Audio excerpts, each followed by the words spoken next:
Open study area के सभी दोस्तों का हार्दिक अभिनंदन है। आप देखना शुरू कर चुके हैं बिहार बीपीएससी शिक्षक भर्ती 3.0 के लिए मस्ट इंपॉर्टेंट क्वेश्चंस। आज का ये सेशन जो होगा 40 अंकों का जो है प्रैक्टिस सेट के रूप में आपको किया जाएगा, जो कि जीएस से संबंधित होगा। जनरल स्टडीज के क्वेश्चन जितने भी हैं इसी लेवल के पूछे गए हैं। पिछले बीपीएससी शिक्षक एग्जामिनेशंस में या बीपीएससी ने किसी भी प्रकार का एग्जाम जो हेल्ड करा है तो जीएस के क्वेश्चन इसी हिसाब के रहते हैं। तो आप मानकर चलिएगा कि आज के 40 इन प्रश्नों में 30 प्लस अगर आप कर लेते हैं तो 80 में आप 60 के करीब करीब रहेंगे, और यदि 60 और 70 के करीब करीब रहते हैं तो आप याद रखेंगे 90 प्लस के आंकड़े यानी कि 100 के करीब करीब आसानी से पहुंच जाइएगा। ऐसे में आप रिजल्ट हासिल कर सकते हैं आने वाले बीपीएससी में, तो याद रखेंगे। तो आइए शुरुआत करते हैं। प्रश्नों की सिलसिला एक एक करके हाजिर हो चुका है और पहला प्रश्न आपके स्क्रीन पर जो कि दिखाई दे रहा है उस प्रश्न को हम लोग देखेंगे। पहला प्रश्न है, भारतीय स्वतंत्रता संग्राम के संदर्भ में निम्नलिखित में से किसे कांग्रेस में उदारवादी नेता के रूप में चिन्हित किया गया था। तो भारतीय स्वतंत्रता संग्राम के संदर्भ में निम्नलिखित में से किसे कांग्रेस के उदारवादी नेता के रूप में चिन्हित किया गया था। सही आंसर है Gopal Krishna Gokhale. Option number A इसका राइट आंसर हो जाएगा। याद रखेंगे ऑप्शन नंबर ए पहले प्रश्न का आंसर हो जाएगा, क्योंकि ये जो विपिन चंद्रपाल और लाला लाजपत राय थे, लाल बाल पाल यानी कि बाल गंगाधर तिलक, ये तीनों ही उदारवादी नहीं बल्कि ये मतलब गरम दल के नेता थे। यहाँ पर नरम दल के बारे में पूछा जा रहा है। ऑप्शन नंबर ए इसका सही आंसर हो जाएगा। जाते जाते आप जरूर अपना कुल स्कोर कमेंट जरूर कर लीजिएगा। 30 प्लस यदि आप आज के सेशन में कर देते हैं तो आश्वस्त मानकर चलिए कि दुनिया की कोई ताकत आपको सिलेक्शन से नहीं रोक सकती है। आप ईमानदारी पूर्वक जरूर कमेंट कीजिएगा। कुछ अगर 30 से नीचे रह जाते हैं तो भी कमेंट कीजिएगा, ताकि हम ये जान पाएँ और आप भी ये समझ पाएँ कि कहाँ पर आपको तैयारी की आवश्यकता है। आज़ादी के संघर्ष के संदर्भ में निम्नलिखित में से कौन सी घटना सबसे पहले हुई थी। याद रखेंगे बीपीएससी शिक्षक या बीपीएससी एग्जामिनेशंस का एक बहुत ही इंपॉर्टेंट एक क्वेश्चन है। आज़ादी के संघर्ष के संदर्भ में निम्नलिखित में से कौन सी घटना सबसे पहले होती हुई नजर आ रही है। गांधी इरविन समझौता, ये 1930 के करीब करीब होने वाली है। लखनऊ संधि जो है 1907 में होता है। तो ऑप्शन नंबर बी इसका आंसर हो जाएगा। अगर आप लोगों ने ऑप्शन नंबर बी चुन लिया है तो बिल्कुल आंसर सही हो जाएगा। 2 प्रश्न आगे बढ़ते चलते। तीसरा प्रश्न एकदम बिल्कुल हम कुछ देर क्वेश्चन रोकेंगे आपके स्क्रीन पर, आराम से समझ करके और एक एक स्कोर कीजिएगा। 30 प्लस लाना हर हाल में यहां पर टारगेट होगा। फिलहाल याद रखेंगे प्रैक्टिस सेट नंबर 1 चल रहा है। क्वेश्चन तीसरा नंबर है, किस प्रसिद्ध वैज्ञानिक को आर्यभट्ट पुरस्कार 2024 प्रदान किया गया है।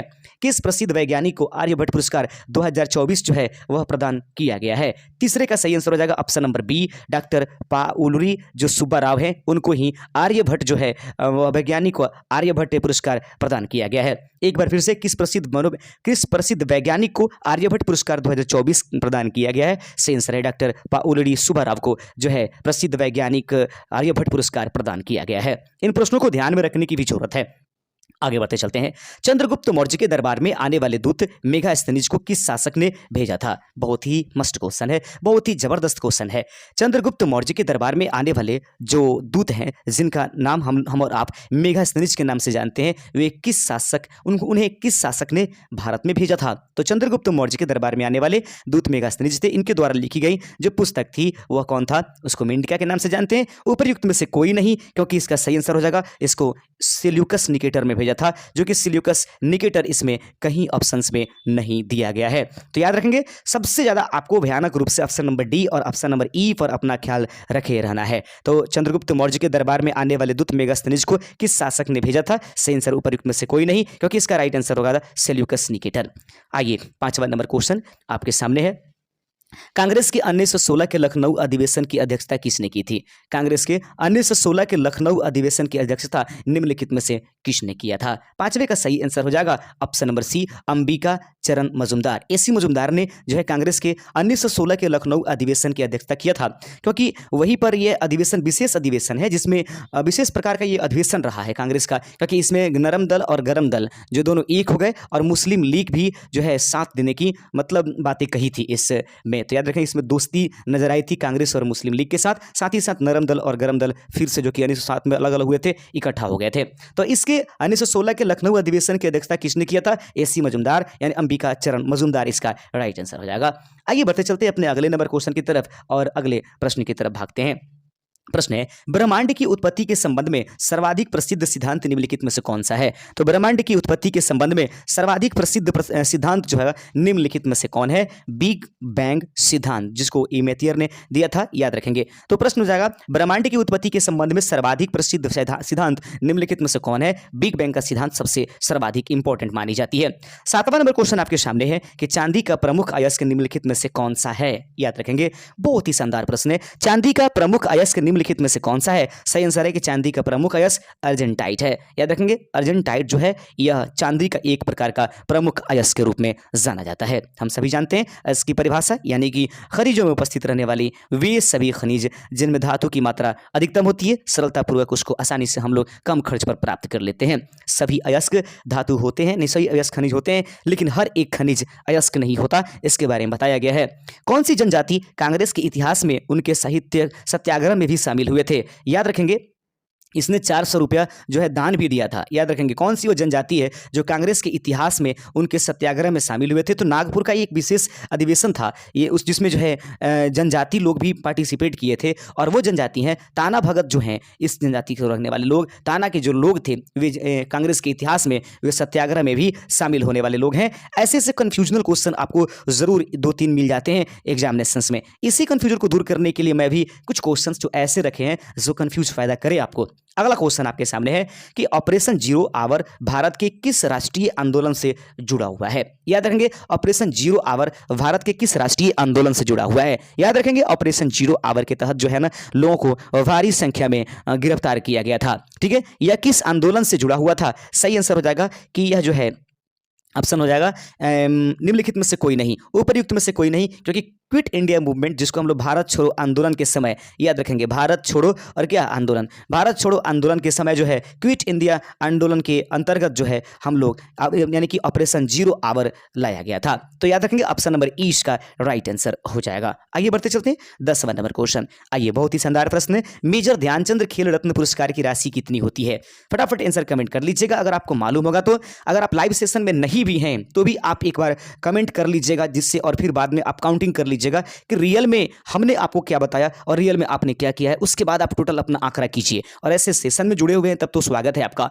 मेजर ध्यानचंद खेल रत्न पुरस्कार की राशि कितनी है? याद रखेंगे, वर्तमान में मेजर ध्यानचंद खेल रत्न पुरस्कार, जिसको राजीव गांधी खेल रत्न पुरस्कार के नाम से पहले जाने जाते थे, इसकी पुरस्कार राशि जो है 25 लाख रुपए है। ऑप्शन नंबर सी इसका राइट आंसर हो जाएगा। 10 प्रश्न अभी तक हो चुके हैं, 11वें प्रश्न की तरफ हम लोग चलेंगे।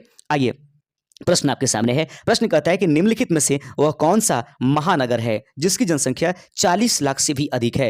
निम्नलिखित में से वह कौन सा महानगर है जिसकी जनसंख्या 40 लाख से भी अधिक बताई जाती है? याद रखेंगे, बृहत मुंबई सही है, दिल्ली भी सही है, कोलकाता भी सही है। उपयुक्त में से एक से अधिक इसका सही आंसर हो जाएगा। ऑप्शन नंबर डी इसका राइट आंसर हो जाएगा। आप देख रहे हैं open study area YouTube channel. लगातार एडवांटेज के लिए आप हमारे चैनल को जरूर सब्सक्राइब कर लीजिए, और किसी भी प्रकार का अगर नोट्स अगर आप चाहिए तो आप हमें कमेंट कीजिए, और यह हमारे दिए गए नंबर्स जो हैं उस पर जाकर के आप हमें संपर्क साध सकते हैं। अगला क्वेश्चन है, राष्ट्रीय राजधानी क्षेत्र एनसीआर, ठीक है, जो दिल्ली में वर्तमान में कितने जिले शामिल हैं? राष्ट्रीय राजधानी क्षेत्र एनसीआर दिल्ली में वर्तमान में कुल कितने जिले शामिल हैं? सही आंसर हो जाएगा 25वें का, यानी कि 12वें नंबर प्रश्न का ऑप्शन नंबर बी। वर्तमान में 24 इसमें जिले हैं। अगर थोड़ी सी अगर कोई संख्या इधर बढ़ गई होगी तो आप हमें जरूर अवगत करा दीजिएगा, वरना जहां तक मैंने इस क्वेश्चन को सेट किया वहां पर 24 ही लिखा गया था। अगला प्रश्न आपके सामने है, भारत में मिशन दक्ष योजना किस राज्य सरकार के द्वारा शुरू की गई है? याद रखेंगे, भारत में मिशन दक्ष योजना किस राज्य सरकार के द्वारा शुरू की गई है? याद रखेंगे, उपयुक्त में से कोई नहीं, क्योंकि यह बिहार सरकार के शिक्षा विभाग के द्वारा शुरू किया गया है। तो यहाँ पर ऑपरेशन जो मिशन दक्ष है, इसमें स्कूलों में पढ़ाई करने वाले जो कमजोर विद्यार्थी हैं उनको अतिरिक्त शिक्षण देने की या शिक्षण कराने की बात शिक्षा विभाग के द्वारा किया गया है, और यह योजना बिहार सरकार से संबंधित है। याद रखेंगे, ऑप्शन नंबर ई इसका राइट आंसर हो जाएगा। आइए बढ़ते चलते अपने अगले नंबर क्वेश्चन की तरफ। अगला नंबर प्रश्न है, प्रश्न कहता है कि साइबर क्राइम इंडेक्स 2024 के आंकड़े में भारत का स्थान कौन सा है? साइबर क्राइम इंडेक्स 2024 के आंकड़े में भारत का स्थान क्या है? तो याद रखेंगे, साइबर क्राइम इंडेक्स 2024 की अगर बात करें तो भारत का स्थान निम्नलिखित में से 10वां है। याद रखेंगे, 10वें नंबर पर भारत आता है साइबर क्राइम के मामले में पूरे 2024 में कुल आंकड़े निकाल करके देखें तो 15वां नंबर क्वेश्चन आपके सामने है कि महात्मा गांधी के द्वारा सबसे पहले किस आंदोलन में भूख हड़ताल की गई। याद रखेंगे अगला क्वेश्चन एक बार फिर से, महात्मा गांधी के द्वारा सबसे पहले किस आंदोलन में भूख हड़ताल किया गया था। बहुत ही शानदार प्रश्न है। भूख हड़ताल सबसे पहले आप इसे भी जानते हैं कि सत्य अहिंसा में विश्वास करते थे महात्मा गांधी, और उन्होंने पहला जो है सत्याग्रह आंदोलन बिहार से शुरू किया था अगर भारत की बात करें तो। और वहीं पर बात करें कि विदेशों में कहां से शुरुआत किया या सबसे पहले तो साउथ अफ्रीका से। अब बात कर लेते हैं कि उन्होंने भूख हड़ताल आंदोलन कहां से शुरू किया था, तो अहमदाबाद जो मिल हड़ताल था ना, वहीं से महात्मा गांधी ने अपने जीवन में भूख हड़ताल जो है यह एक प्रकार का स्ट्राइक अपने जीवन में शुरुआत किया था। ये जो है सत्य अहिंसा का एक इम्पोर्टेंट जो है एक सबसे बड़ा योजना आपको हमको नजर आती है। बिहार के किस जिला में फायर क्ले पाया जाता है। बहुत बढ़िया क्वेश्चन है। प्रश्न है 16वां नंबर प्रश्न आपकी स्क्रीन पर है कि बिहार के किस जिला में फायर क्ले पाया जाता है। तो याद रखेंगे बिहार के पूर्णिया में और भागलपुर, ये दोनों में जो है फायर क्ले पाया जाता है। इसका मतलब ये हुआ कि इसका आंसर होगा ऑप्शन नंबर डी। अगर आपने भी चुना है आंसर नंबर डी तो आपका आंसर सही हो जाएगा। प्यारे दोस्तों, आप देख रहे open study area YouTube channel. आप हमें सहयोग करें, हम आपके लिए सहयोग में तत्पर खड़े रहेंगे। तो प्लीज चैनल को सब्सक्राइब करते चलिएगा, लाइक कर दीजिएगा और अपने दोस्तों में जरूर शेयर कीजिएगा। वीर कुंवर सिंह पुल बिहार के किन दो जिलों को जोड़ता है। वीर कुंवर सिंह जो पुल है वह बिहार के किन दो जिलों को जोड़ने का काम करेगा। 17वां का सही आंसर हो जाएगा कि वीर कुंवर सिंह पुल जो है आरा को सारण से जोड़ने का काम करता है। कहीं कहीं आपको छपरा भी देखने के लिए मिलेगा, हालांकि छपरा जिला नहीं बल्कि यह एक जो है आपका मुख्यालय है सारण डिस्ट्रिक्ट का।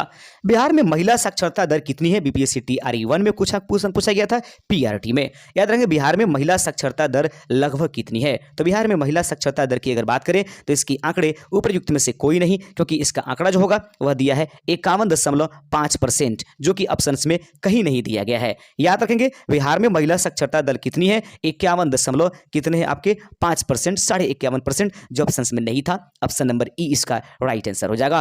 अब एक क्वेश्चन के बाद हम लोग 2 क्वेश्चन के बाद आधे पड़ाव तो कर चुकेंगे, तो हम यही आपसे उम्मीद करेंगे कि अगर इधर थोड़ी सी भी गलतियां हुई हैं तो आगे से आपको सुधार लेने की जरूरत है और यहां से 30+ आंकड़े किसी हाल में इस सेट में ले जाने की कोशिश करना है। उष्णकटिबंधीय अर्धपर्णपाती वन कितने सेंटीमीटर वर्षा के क्षेत्र वाले स्थान पर मिलते हैं। आ गया क्वेश्चन, एक भयानक क्वेश्चन जो भूगोल से संबंधित है। प्रश्न आपके सामने है कि उष्णकटिबंधीय पर्णपाती वन कितने सेंटीमीटर वर्षा वाले क्षेत्र के स्थान पर मिलते हैं। 19वें का सही आंसर हो जाएगा ऑप्शन नंबर ए, यानी कि 100 से 200 सेंटीमीटर। याद रखेंगे उष्णकटिबंधीय अर्धपर्णपाती वन जो है कितने सेंटीमीटर वर्षा क्षेत्र वाले स्थान पर मिलते हैं, 100 से 200 सेंटीमीटर के जो है रेंज में यह पाया जाता है। अगला क्वेश्चन है 20वां नंबर, मॉन्टेग्यू ने निम्नलिखित में से किस घटना को निवारक हत्या की संज्ञा दी थी। बहुत ही बढ़िया क्वेश्चन। मॉन्टेग्यू जो थे निम्नलिखित में से उन्होंने किस घटना को निवारक हत्या का संज्ञा उन्होंने दिया था। सही आंसर है जालियांवाला बाग हत्याकांड को किसने कहा था कि यह निवारक हत्या है। तो याद रखेंगे मॉन्टेग्यू ने। तो मॉन्टेग्यू के द्वारा दिया गया जो स्टेटमेंट है वह निवारक हत्या, वो जालियांवाला बाग हत्याकांड से जो है संबंधित माना जाएगा। अगला क्वेश्चन आपके सामने है, निम्न में से कौन सा पदार्थ जो है प्रकाश संश्लेषण के दौरान उपचयित होता है। याद रखेंगे अपचयित नहीं उपचयित कहा गया है। निम्नलिखित में से कौन सा वह पदार्थ है जो प्रकाश संश्लेषण के दौरान उपचयित होता है। यहां से अब साइंस की शुरुआत हो जाती है। याद रखेंगे निम्न में से कौन सा पदार्थ प्रकाश संश्लेषण के दौरान उपचयित होती है। राइट आंसर है 21वें नंबर प्रश्न का सही आंसर हो जाएगा option number A, carbon dioxide जो होती है प्रकाश संश्लेषण के दौरान उपचयित होने वाली पदार्थ मानी जाती है। आइए बढ़ते चलते हैं। 22वां नंबर क्वेश्चन आपके सामने है कि निम्नलिखित में से कौन सा जोड़ा गलत है। बताना है आपको निम्नलिखित में से कौन सा जोड़ा गलत है। याद रखेंगे बहुत ही बेहतर क्वेश्चन आपके लिए लाया गया है। विटामिन B1 को थाइमिन कहा जाता है, विटामिन B2 को राइबोफ्लोविन और विटामिन B3 को पेंटाथीनिक कहा जाता है। ये उपयुक्त में से सभी के सभी तो सही नजर आ रहे हैं, लेकिन हमसे पूछा गया है कौन गलत है। अरे भाई कोई गलत नहीं है इसमें, इसका मतलब कि उपयुक्त में से कोई सही नहीं है। ऑप्शन नंबर ई इसका राइट आंसर हो जाएगा। आइए बढ़ते चलते हैं।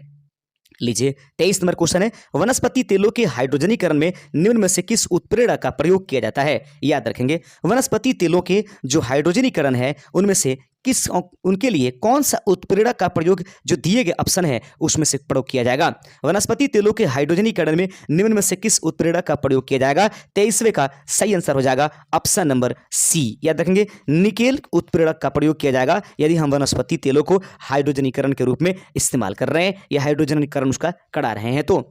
24 नंबर प्रश्न आपके सामने है, जल की सतह पर तेल की पतली परत रंगीन क्यों दिखाई देती है? वह निम्नलिखित में से कौन सा कारण है जिसके वजह से जल की सतह पर तेल की जो पतली परत है वो हमें रंगीन दिखाई देती है? तो जल की सतह पर तेल की पतली परत रंगीन दिखाई देने का मुख्य कारण निम्नलिखित में से कौन सा है? तो 24 का सही आंसर ऑप्शन नंबर बी, प्रकाश के व्यतिकरण की वजह से जल की सतह पर तेल की पतली परत जो है रंगीन दिखाई देती है।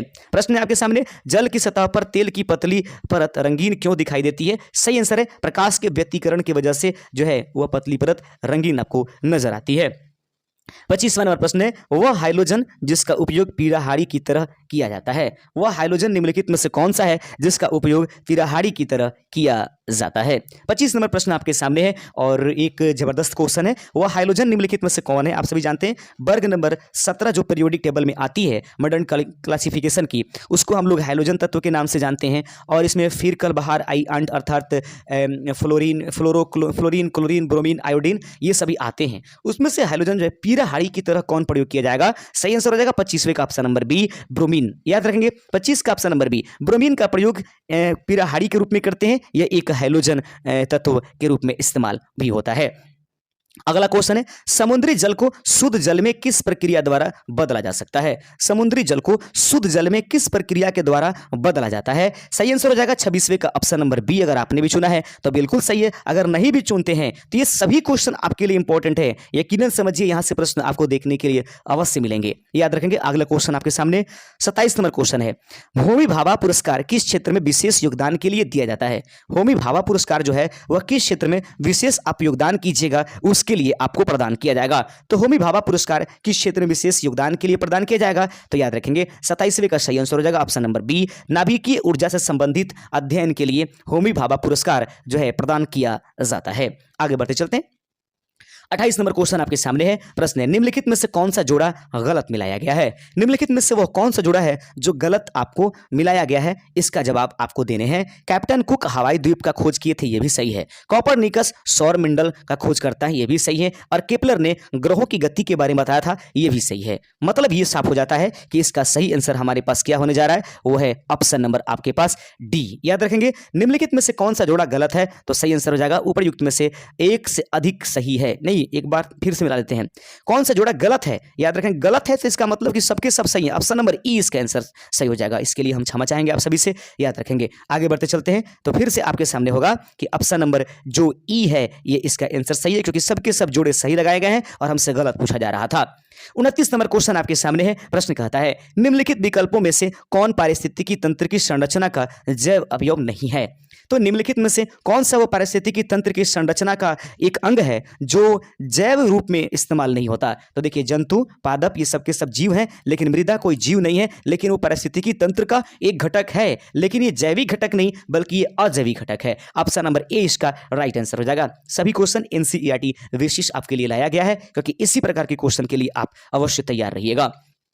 सूरत विभाजन 1907 के समय भारत का गवर्नर जनरल निम्नलिखित में से कौन था? बहुत ही बढ़िया क्वेश्चन आ गया, प्रश्न बहुत ही जबरदस्त है। लॉर्ड डफरिन, याद रखेंगे लॉर्ड डफरिन जो था वह कांग्रेस के ये मतलब के समय था। कांग्रेस की इसके लिए जब निर्माण हुआ, लॉर्ड चेम्सफोर्ड जो था इसका काल उस समय हुआ जब 1857 की क्रांति हुई थी। अब यहाँ पर बात आती है कि 1907 जब हुआ गवर्नर, तो उस समय याद रखने की आवश्यकता है कि यह जो व्यक्ति दिखाई दे रहा है लॉर्ड मिंटो द्वितीय। तो सूरत विभाजन 2007 के समय भारत का गवर्नर जनरल कौन था? लॉर्ड मिंटो द्वितीय इसका राइट आंसर हो जाएगा। लीजिए अगला क्वेश्चन है 31 नंबर, इंडिया डिवाइडेड पुस्तक के लेखक कौन है? जवाहरलाल नेहरू, रविंद्रनाथ टैगोर या राजेंद्र प्रसाद? उपयुक्त में से एक से अधिक सही है। तो इंडिया डिवाइडेड पुस्तक के लेखक कौन है? ये बीपीएससी ने पूछा है ये दो बार इस प्रश्न को, तो याद रखिएगा इसका सही आंसर हो जाएगा डॉक्टर राजेंद्र प्रसाद जो है इंडिया डिवाइडेड पुस्तक के लेखक हैं। आगे बढ़ते चलते हैं।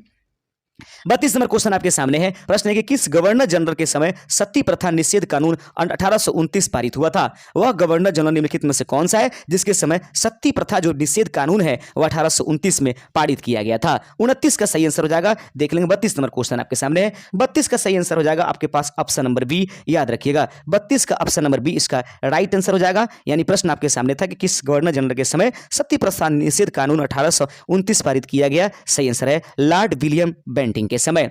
आगे बढ़ते चलते हैं, 33वां नंबर प्रश्न आपके सामने है। 1922 के कांग्रेस के गया अधिवेशन की अध्यक्षता किसने किया था?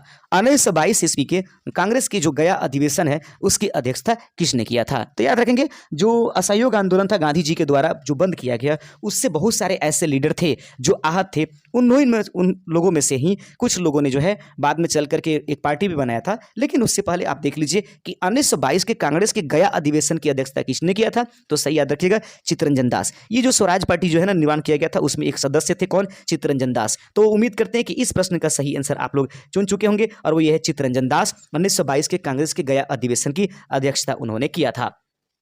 अगला क्वेश्चन आपके सामने है, 34वां नंबर प्रश्न आपके स्क्रीन पर है। जालियांवाला बाग हत्याकांड के समय पंजाब में किसके नेतृत्व में डंडा फौज का अस्तित्व सामने आया था? याद रखिए, एक क्वेश्चन ऐसा भी पूछ दिया गया था कि किसने बीपीएससी टीआरई 3.0 आपके कैंसिल हुए हैं, उसने पूछा था कि किसने अमृतसर की वो कोई मंदिर है उसका चाबी उन्होंने सौंप दिया था, एक मुस्लिम लीडर को सौंप दिया गया था, ऐसा क्वेश्चन। तो जालियांवाला बाग हत्याकांड से जो आप सोच रहे हैं ना, उस क्वेश्चन को ना पूछ करके एक कुछ अजनबी क्वेश्चन देखा जा रहा है कि पूछा जा रहा है। तो प्रश्न एक बार फिर से देख लीजिएगा कि जालियांवाला बाग हत्याकांड के समय पंजाब में किसके नेतृत्व में डंडा फौज के अस्तित्व सामने आया था? तो ये मैं उम्मीद करता हूं कि बहुत सारे दोस्त ऐसे होंगे जिनको पहली बार ये मुलाकात हो रही होगी प्रश्न, या कुछ ऐसे भी दोस्त होंगे जो इसके बारे में जानते होंगे। तो याद रखेंगे, डंडा फौज जो है वह किसके द्वारा गठित किया गया था? तो याद रखेंगे चमनदीप इसका राइट आंसर हो जाएगा। ऑप्शन नंबर बी इसका सही आंसर है। आगे बढ़ते चलते हैं, 35 नंबर क्वेश्चन। वर्तमान में नीति आयोग के उपाध्यक्ष कौन है? देख लीजिए, करंट अफेयर्स का क्वेश्चन है। वर्तमान में नीति आयोग के उपाध्यक्ष कौन है? पूर्ण रूप से जनरल स्टडीज के क्वेश्चन जो है ना, जैसे 40 अंक वाले क्वेश्चन आपके लिए पूछे जाते हैं बीपीएससी के द्वारा, उसी को सेट किया गया है। अर्थात चैनल को सब्सक्राइब जरूर कर दीजिएगा दोस्त, बहुत मेहनत करते हैं, मोटिवेशन प्राप्त होती है। आप लोग जब सब्सक्राइबर बढ़ाते हैं तो उस समय अच्छा लगता है कि आगे काम करने का मन करता है। वर्तमान में देख लेना है नीति आयोग के उपाध्यक्ष कौन है? तो 35 का सही आंसर हो जाएगा कि वर्तमान में नीति आयोग के उपाध्यक्ष जो है वह सुमन कुमार बेरी हो जाएंगे। ऑप्शन नंबर बी जो होगा इसका राइट आंसर हो जाएगा।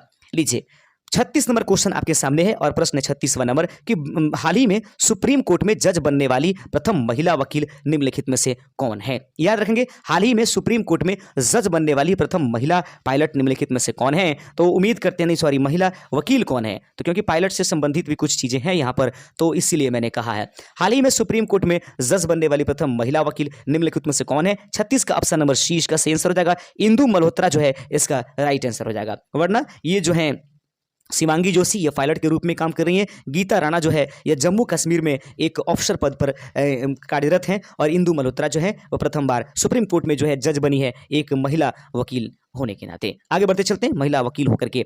अगला क्वेश्चन आपके सामने है, हाल ही में संपन्न हुए संयुक्त सैन्य अभ्यास दोस्ती 16 के सदस्य देश निम्नलिखित में से कौन है? याद रखेंगे, हाल ही में कुछ देश ऐसे हैं जिनके बीच में दोस्ती 16 जो है अभी फिलहाल संपन्न किया गया है। इस दोस्ती सैन्य अभ्यास दोस्ती 16 का सदस्य देश निम्नलिखित में से आप किसको मानेंगे? राइट आंसर हो जाएगा इसका ऑप्शन नंबर देख लेंगे, ऑप्शन नंबर डी, यानी उपर्युक्त में से एक से अधिक। एक बार फिर से इसको हम लोग कवर करने की कोशिश करते हैं। याद रखेगा, उपर्युक्त में से एक से अधिक हाल ही में संपन्न हुए संयुक्त सैन्य अभ्यास दोस्ती 16 के सदस्य देश कौन है? भारत भी है। उसके बाद आप देख लीजिएगा, भारत के साथ साथ और भी लोग हैं। आप देखिए, भारत भी था, मालदीव भी था, श्रीलंका, ये तीनों देशों का यह एक संयुक्त सैन्य अभ्यास था जिसको दोस्ती 16 के नाम से जाना गया है।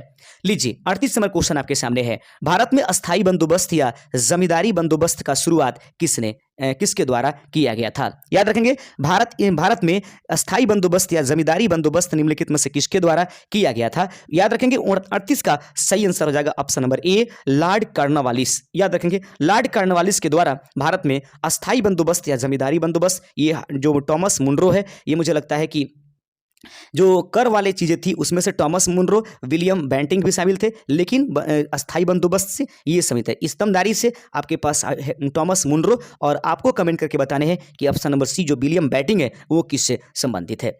आगे प्रश्न आपके सामने, भीम बांध वन्य जीव अभयारण्य बिहार के किस जिला में उपस्थित है? याद रखेंगे, भीम बांध वन्य जीव अभयारण्य बिहार के किस जिला में उपस्थित है? गया, कैमूर, रोहतास? नहीं, यहां पर आपके साथ छल किया गया है। सही आंसर हो जाएगा इसका ऑप्शन नंबर ई, उपर्युक्त में से कोई नहीं। तो भीम बांध वन्य जीव अभयारण्य बिहार के किस जिला में है? उपर्युक्त में से कोई नहीं, क्योंकि यह जो है मुंगेर जिला में उपस्थित है और ऑप्शंस आपके सामने नहीं दिए गए हैं। चलते चलाते अंतिम नंबर क्वेश्चन आपके सामने है। आशा करेंगे कि यह सेशन आपके लिए बहुत ही फायदेमंद साबित हो जाएगा। बिहार के नए मंत्रिमंडल के अनुसार वित्त विभाग किसके पास है? मैंने इस क्वेश्चन को इसलिए रखा है क्योंकि यह आंकड़े जो आपने आर्थिक सर्वेक्षण या बिहार की जो बजट पेश की गई है 2024 उससे संबंधित क्वेश्चन आ जाएंगे। यही कारण है कि मैंने इस प्रश्न को रखा है। बिहार के नए मंत्रिमंडल के अनुसार वित्त विभाग किसके पास है? तो याद रखेंगे वित्त विभाग यानी कि जो व्यक्ति सर्वेक्षण पेश किया है या जिसने ये आपके पास बिहार का बजट पेश किया उन्हीं के पास होगा। तो बिहार के बजट जो है फिलहाल 2024 में किसने प्रस्तुत किया? सम्राट चौधरी। याद रखेंगे। तो बिहार के नए मंत्रिमंडल के अनुसार वित्त विभाग किसके पास है? सम्राट चौधरी के पास। तो उम्मीद करते हैं कि दोस्तों आज के सेशन आपके लिए बहुत और बहुत इंपॉर्टेंट साबित हुआ होगा। हमारे साथ जरूर जुड़ जाइए। शुक्रिया। जय हिंद।